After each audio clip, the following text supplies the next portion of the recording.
जय मां काली, जय मां दुर्गा। শ্রমিক ভট্টাচার্যকে সভাপতি সম্বর্ধনার মঞ্চের পর এবার নরেন্দ্র মোদীর সভা। বিজেপির কর্মসূচিতে ফের মা কালী মা দুর্গার নামে জয়ধ্বনি, যার জেরে ফের প্রশ্ন উঠে গেল, জয় শ্রীরাম থেকে সরে এসে কি পশ্চিমবঙ্গে বাঙালি হিন্দুত্বে জোর দিতে চলেছে বিজেপি? বড়রা আমার প্রণাম নেবেন, ছোটরা ভালোবাসা। जय मां काली,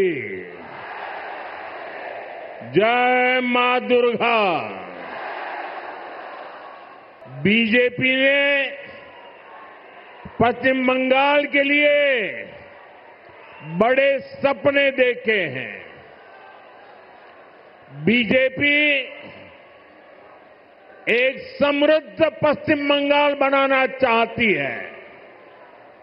बीजेपी एक विकसित पश्चिम बंगाल का निर्माण करना चाहती है। 11 বছর প্রধানমন্ত্রী হওয়ার 11 বছর বাদে প্রধানমন্ত্রী চেঞ্জ শিফটেড ফ্রম জয় শ্রীরাম টু জয় মা দুর্গা, জয় মা কালী। এইটাই বাংলার মাটি। আপনাকে আমরা চেঞ্জ করিয়ে দিয়েছি, মমতা বন্দ্যোপাধ্যায় চেঞ্জ হবে। जय श्री राम। বিজেপির কর্মসূচি মানেই মুহুর্মুহু জয় শ্রীরাম ধ্বনি। মা কালী কিংবা মা দুর্গার নামে জয়ধ্বনি বিজেপির কর্মসূচিতে কতবার শোনা গেছে তা নিয়ে সন্দেহ আছে, কিন্তু বঙ্গ বিজেপির সংস্কৃতির বদলটা প্রথমে চোখে পড়ে দলের নতুন রাজ্য সভাপতি শ্রমিক ভট্টাচার্যর অভিনন্দন সমারোহ অনুষ্ঠানের মঞ্চে। ওই দিন মঞ্চে এলইডি স্ক্রিনে ফুটে উঠেছিল ফুলমালায় সজ্জিত কালীঘাটের মা কালীর ছবি। শুক্রবার নরেন্দ্র মোদীর সভার আগে সেই শ্রমিক ভট্টাচার্যই দুর্গাপুরের ভিরিঙ্গি মন্দিরে গিয়ে নিলেন মা কালীর আশীর্বাদ।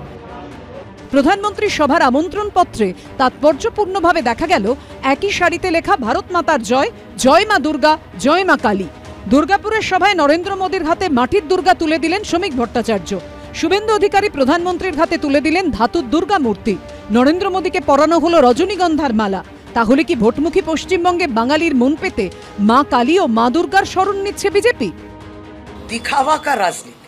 আমরাও মায়ের পুজো করি, কিন্তু এইভাবে এই এক্সিবিশনিজমটাই আমাদের একটু আশ্চর্য করে।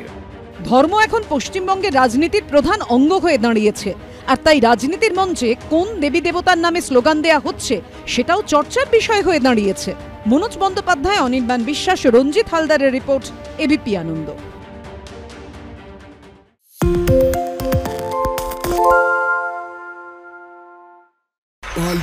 তাই নাকি? বাংলা গুজব চায় না, বাংলা খবর চায়। বাংলা খবর, বাংলার খবর।